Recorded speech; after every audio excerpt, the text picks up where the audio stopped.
네, 오늘 야고보서 5장 13절에서 20절 말씀 가지고 의인의 강구라는 제목으로 은혜를 나누겠습니다. 오늘 본문은 바울의 두 가지 질문으로 시작을 하고 있습니다. 오늘 13절에 보면 너희 중에 고난당하는 자가 있느냐? 그는 기도할 것이요 즐거워하는 자가 있느냐? 그는 찬송할지니라. 그러니까 바울은 두 가지 질문을 하면서 그에 대한 답도 함께 주고 있습니다. 첫 번째 질문은 고난당하는 자가 있느냐? 그리고 두 번째 질문은 즐거워하는 자가 있느냐? 그 질문에 대해 답을 주고 있는데 고난당하는 자는 기도할 것이요 즐거워하는 자는 찬송할 것이라 이렇게 말씀하고 있습니다. 사도 바울이 고난과 즐거움이라는 이 두 가지를 그의 그 설교에서 언급한 이유는 고난과 즐거움이 쉽게 성도들을 실족시킬 수 있기 때문입니다. 그러면 성도들은 고난이 올 때 어떻습니까? 믿음이 성숙한 성도들은 이 바울의 권면처럼 고난이 오면 기도합니다. 그렇지만 그렇지 못한 많은 대다수의 성도들은 고난이 올 때 왜 내게 이런 고난이 왔지? 하나님 내가 뭘 잘못했는데 제게 이런 고난을 주십니까? 이러면서 하나님께 그 책임을 돌립니다. 그리고 하나님을 원망하고 불평하고 결국에 낙심해서 하나님을 떠나는 성도들도 있습니다. 또 즐거울 때는 어떻습니까? 성숙한 성도는 즐거울 때 하나님을 찬송합니다. 자신에게 주어지는 형통함과 기쁨이 나의 노력이나 나의 힘이 아니라 하나님이 주신 은혜라고 생각하면서 감사와 찬송을 드립니다. 하지만 많은 성도들이 자신의 삶이 형통할 때는 하나님을 잊어버리고 자신을 자랑하고 교만에 빠지기 십상입니다. 우리의 삶은 그 반대이어야 됩니다. 고난이 닥칠 때는 그 상황 속에서 말씀하시는 하나님의 뜻을 알기 위해서 기도해야 하고 하나님이 그 고난을 이길 수 있는 힘을 주시도록 또한 기도해야 됩니다. 시편 73편에 보면 아삽의 시가 한 편 실려 있는데요. 그 아삽에게는 한 가지 의문이 있었습니다. 그 의문으로 인해서 그는 거의 실족할 뻔했다. 그렇게 고백합니다. 시편 73편 2절 3절에 나는 거의 넘어질 뻔하였고 나의 걸음이 미끄러질 뻔하였으니 이는 내가 악인의 형통함을 보고 오만한 자를 질투하였음이로다. 그러니까 왜 이 아삽이 그렇게 실족할 뻔할, 한마디로 시험에 들어서 하나님을 떠날 뻔까지 했는가? 바로 악인들이 너무 형통하고 오만한 자들을 자신이 질투하는 자신의 모습 때문에 그랬다는 것입니다. 그가 이해할 수 없었던 것은 악인은 늘 형통한데 왜 의인에게는 항상 고난이 오느냐? 이것이었습니다. 예수를 믿는 사람들 가운데서도 많은 사람들이 이런 고민을 한 번쯤은 해보았을 것입니다. 우리 성도님들도 예수를 믿고 좀 시간이 지나면 이런 고민들을 한 번쯤은 다 해보셨을 거예요. 아니 내가 아까운 시간 아끼고 아껴서 잠자는 시간, 놀러 갈 시간, 친구 만날 시간 이런 거 시간 아껴서 이렇게 예배도 드리고 또 나름 교회에서 봉사도 하고 또 이 피 같은 내가 땀 흘려서 본 돈에 11조도 드리고 감사헌금도 드리고 이러면서 하나님 앞에 헌금도 하고 나름 하나님을 섬긴다고 하는데 나보다 예수 안 믿는 친구가 공부를 더 잘하는 것 같고 시험을 더 잘 보고 더 좋은 대학을 가고 예수 안 믿는 내 옆에 동료가 승진도 잘하고 예수 안 믿는 옆집 가게가 더 잘 되고 예수 안 믿는 사람들의 사업장이 더 잘 되고 이런 것들을 보면서 우리도 한 번쯤은 그런 생각을 해봅니다. 아삽도 그것에 대해서 궁금했고 하나님께 그것을 물었습니다. 그리고 그 결국을 하나님 앞에 갔을 때 알았다고 그는 고백합니다. 시편 73편 16절에서 20절에 이렇게 기록합니다. 내가 어쩌면 이를 알까 하여 생각한즉 그것이 내게 심한 고통이 되었더니 하나님의 성소에 들어갈 때에야 그들의 종말을 내가 깨달았나이다.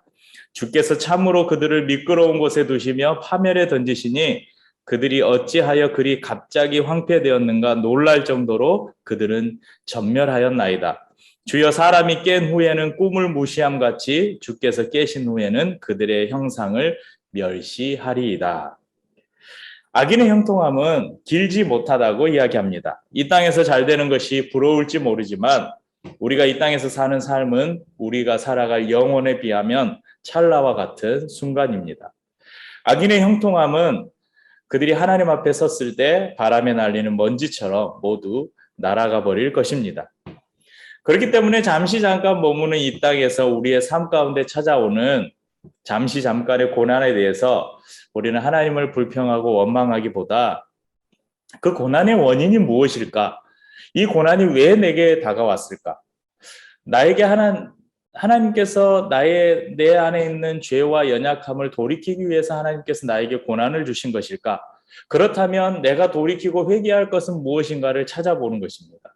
아니면 하나님이 나의 믿음을 연단시키시고 내 이 상황 속에서 나를 조금 더 성장시키기 위해서 이런 고난을 주셨을까? 그렇게 묻고 그렇다면 하나님께 인내할 힘을 주시도록 이 고난을 능히 넘어설 수 있는 능력을 주시도록 기도하고 이겨내는 것입니다. 어떻게 이런 삶을 살 수 있는가? 그 비결이 바로 기도라고 오늘 우리에게 가르쳐 줍니다. 또한 형통할 때 우리는 찬송해야 합니다. 우리의 잘됨이 나의 노력만이 아니라 하나님의 은혜임을 감사하는 것입니다. 하나님의 은혜를 감사하며 사는 사람의 입술에는 항상 찬송이 떠나지 않습니다. 우리 지난번에도 그런 이야기 했는데 우리가 가요 부르고 팝송 부르는 거 그거 죄입니까? 노래방 가서 노래 부르는 거 죄예요? 전혀 그렇지 않습니다. 그건 죄가 아니에요. 그런데 우리의 입술에서 세상의 노래가 맴도느냐 하나님을 찬송하는 찬송이 맴도느냐는 내가 하나님의 은혜에 대해서 즐거워하고 감사하는 삶을 사느냐 그렇지 않느냐를 가늠해 볼 수 있는 척도는 될 수 있다는 것입니다. 과연 우리의 입술에서 하나님을 찬송하는 찬송이 늘 맴도는지 여러분의 삶을 한번 돌아보시길 바랍니다. 즐거워하는 사람, 형통하는 사람의 삶 속에는 항상 찬송이 머문다는 것입니다. 이어서 5장 14절에는 이런 말씀이 있습니다. 너희 중에 병든 자가 있느냐? 그는 교회의 장로들을 청할 것이요 그들은 주의 이름으로 기름을 바르며 그를 위하여 기도할지니라. 병든 자들을 위해서 기도할 것을 말합니다. 상식적으로 우리가 생각할 때 우리 세연아 아프면 누구를 찾아가야 되지? 아플 때 누구를 찾아가야 되지? 의사. 그렇지. 네, 의사를 찾아가야죠. 그런데 오늘 말씀에서는 병든 자가 있으면 장로들을 청하라고 그렇게 말씀합니다. 장로들을 청해서 기도를 하라고 말합니다. 이 본문에 언급하고 있는 이 장로는 현재 우리 장로교 제도 안에서 우리가 보통 장로님이라고 부르는 그 장로와는 조금 개념의 차이가 있습니다. 장로에는 목사 장로와 치리 장로가 있는데요.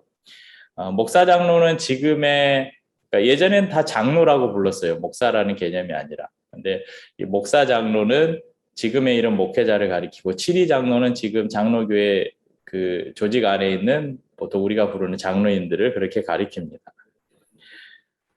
이 영어 성경에 보면 이 장로를 엘더라고 그렇게 번역하고 있어요. 엘더. 그러니까 교회의 어른, 교회의 지도자 그렇게 이해하시면 될 것 같습니다. 초대교회 당시 장로는 교회의 지도자들인데요. 지금의 목회자를 그렇게 지칭하는 것으로 볼 수 있습니다. 그러니까 병든 자가 있을 때 목회자를 불러서 그에게 기도해 달라고 하라는 것입니다. 그런데 여러분, 왜 의사를 부르지 않고 목사를 부르라고 했는가? 이것은 인간의 방법보다 하나님의 방법을 더 우선하라는 하나님의 뜻입니다. 우리의 기도를 한번 돌아보십시다. 우리는 무언가를 위해서 간절히 기도할 때 내가 할 수 있는 인간적인 방법들을 다 해보고 또는 도움받을 수 있는 다른 사람들을 다 찾아가 보고 그래도 해결할 수 없으면 하나님을 찾지는 않는가? 하지만 하나님께서는 우리의 문제에 가장 먼저 하나님을 찾기를 바라십니다.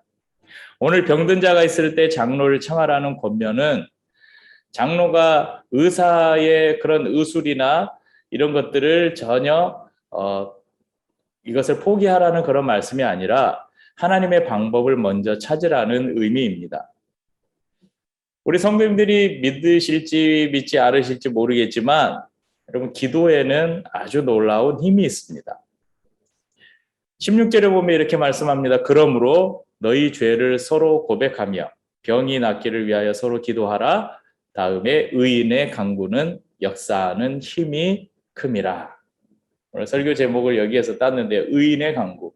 의인의 간구는 역사하는 힘이 크다. 의인의 기도는 역사하는, 그러니까 능력이 있다는 것입니다. 본문은 한 가지 조건을 거죠. 누구의 기도가 힘이 크다고요? 누구의 기도가 능력이 있다고요? 의인의 기도가 능력이 있다고 합니다. 그러면 의인이 누구인가? 나는 의인이 아니니까 내 기도는 별로 힘이 없겠네, 이렇게 생각하시는 성도님들이 계실지 모르는데, 의인은 법 없이도 살 수 있는 사람, 착한 일 많이 한 사람, 이런 사람을 의인이라고 할까요? 그렇지 않습니다. 여기서 말하는 의인은 예수 그리스도가 하나님의 아들이시고 그분이 우리의 구주이심을 믿는 사람들, 그래서 예수를 믿는 모든 사람들, 예수 그리스도의 보혈로 모든 과거와 현재의 모든 죄를 용서함 받은 사람들, 그래서 여전히 우리는 죄인이지만 의인이라고 칭함을 받은 사람들, 바로 예수를 믿는 모든 성도들을 가리켜서 의인이라고 말합니다. 그러므로 우리가 예수 그리스도의 이름을 힘입고 기도할 때 그 기도 가운데 하나님은 놀랍게 역사하십니다. 그 한 해로 오늘 말씀에서는 17절 이하에서는 이 엘리야를 예로 들어서 말씀하고 있습니다. 17절에 보면 엘리야는 우리와 성정이 같은 사람이로되, 이런 말씀이 있죠. 성정이 같다. 똑같은 사람이라는 거예요. 배가 고프면 밥을 먹지 않으면 배가 고프고, 밥을 먹으면 많이 먹으면 배가 부르고, 밥 먹고 나면 화장실 가서 똥 싸고, 이런 사람, 똑같은 사람이라는 거예요. 그런데 우리와 성정이 같은 엘리야도 하나님 앞에 기도했더니 3년 6개월 동안 이스라엘에 비가 내리지 않았다. 그리고 그가 다시 기도하니까 다시 비가 내렸다. 우리와 성정이 똑같은, 그러니까 똑같은 사람인 엘리야도 그런 기도를 하나님 앞에 드렸을 때 그런 놀라운 일들을 일으켰다, 이런 말씀을 하고 있는 것입니다. 여러분, 구약의 위대한 선지자인 엘리야, 죽음을 보지 않고 불병거를 타고 하늘에 올라간 사람, 그런데 그는 그 역시 우리와 똑같은 사람이라는 것입니다. 그가 열왕기상 17장 1절에 보면 길르앗에 우가른 자 중에 디셉 사람 엘리야가 아합에게 말하되 내가 섬기는 이스라엘 하는 여호와께서 살아계심을 두고 맹세하노니 내 말이 없으면 수년 동안 비도 이슬도 내리지 이슬도 있지 아니하리라 하니라.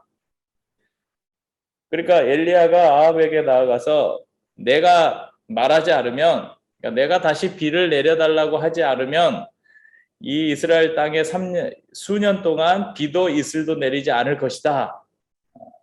그렇게 하나님 앞에 기도했어요. 그런데 실제 이스라엘에 그렇게 가뭄이 들었습니다. 그 이후에 우리가 잘 아는 갈멜산 이 전투가 나오는데요. 이 갈멜산 전투는 활과 칼로 싸우는 그런 전투가 아니라 바알과 아세라 신을 섬기는 이 선지자들과 하나님을 섬기는 엘리야 간의 영적 전투였습니다. 갈멜산으로 바알 선지자 450명, 그리고 아세라 선지자 400명, 몇 명입니까? 총 850명을 불러 모읍니다. 그리고 엘리야가 그들에게 제안합니다. 자, 여기에 나무를 쌓고 우리가 각자 송아지를 잡아서 제물을 올려놓고 각자가 섬기는 신을 한번 불러보자. 그래서 각자가 섬기는 신을 불러서 불을 내려서 이 제물을 사르는 신이 진짜 신이다. 그리고 그 진짜 불을 내리는 신이 진짜 신이니까 아무 일도 안 하고 불의를 내리지 않는 신은 가짜니까 이제 한마디로 너희는 진 거다. 그러면서 엘리야가 이스라엘 백성들을 향해서 어느 신이 참 신인지 너희가 보고 눈으로 직접 보고 너희가 믿는 하나님이 참 신이라는 증거가 있으면 그 신을 온전히 섬기라고 그렇게 이스라엘 백성들에게 제안하죠. 바알과 아세라 선지자들이 소위 말하는 지랄 발광을 합니다. 이런 방법 저런 방법 다 써봅니다. 최후에는 낮까지 정오까지 아무 일이 일어나지 않아요. 그러니까 이제 막 마음이 조급해지니까 막 자기의 이 칼로 자기의 신체를 막 그어가면서 피를 옛날에 그 자신을 자해하면서 피를 흘리면 신이 좋아한다 그랬거든요. 생각해 보세요. 850명이나 되는 선지자들이 막 자기 몸을 그으면서 피를 질질 흘리면서 막 비를 내려달라고 이렇게 간구하는 모습을 한번 상상해 보십시오. 저녁이 돼도 아무 일도 일어나지 않습니다. 엘리야 선지자가 야, 비켜라. 그리고 자신이 쌓아둔 재물에 물을 가져와서 부으라고 합니다. 그러니까 어디 잘못해서 번개가 쳐가지고 재물이 타면 안 되니까 확실하게 보여주기 위해서 물을 갖다 넘치도록 부어요. 옆에 도랑에 파놓은 도랑에 물이 흐를 정도로 물을 갖다 붓습니다. 그리고 나서 기도하니까 하늘에서 불이 내려와서 재물과 나무와 재물을 다 사를 뿐만 아니라 그 옆에 흘러갔던 도랑의 물까지 다 마를 정도로 하나님께서 하늘에서 불을 내렸습니다. 그리고 나서 하나님께서 다시 엘리야의 기도를 들으시고 3년 6개월 동안 막혀있던 하늘의 문을 여시고 다시 비를 내리게 하셨습니다. 여러분, 위대한 선지자가 이런 위대한 기도를 드렸다. 그런데 오늘 야고보 사도는 우리에게 한 가지를 이야기하는 거예요. 엘리야는 우리와 성정이 같은 사람이다. 그러니까 엘리야의 위대한 기도를 이야기하면서 또 한 가지를 이야기하는데 그는 우리와 똑같은 사람이다.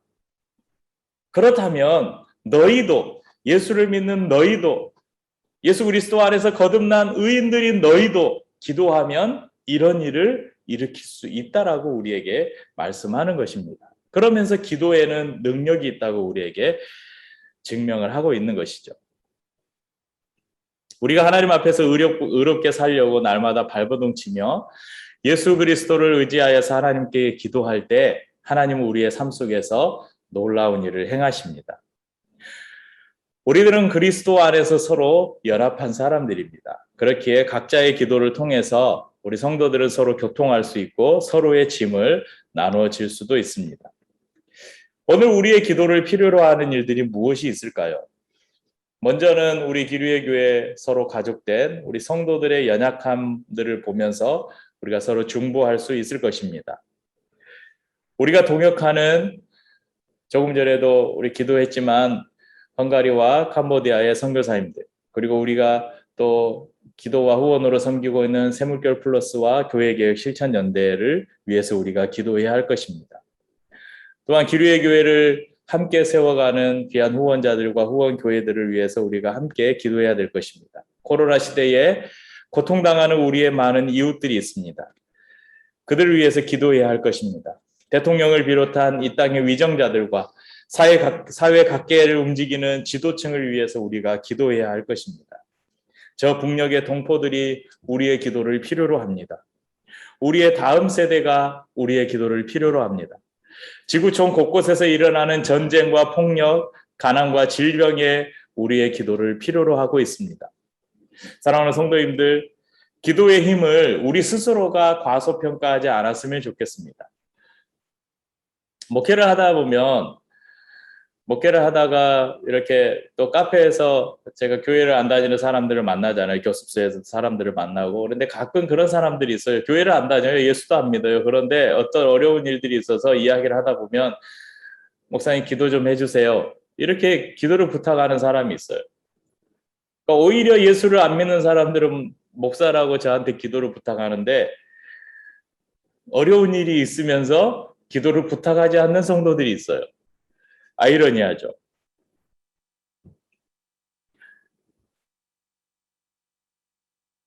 우리는 이미 예수 그리스도의 구원을 소유한 사람들입니다.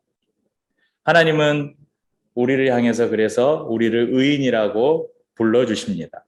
그리고 그런 의인들이 예수 그리스도의 이름을 의지해서 드리는 기도를 하나님은 들으시고 역사하십니다. 우리의 기도가 필요한 성도, 우리의 이웃, 그리고 나라와 민족, 세계 열방을 향한 우리의 기도가 쉬지 않기를 간절히 바랍니다.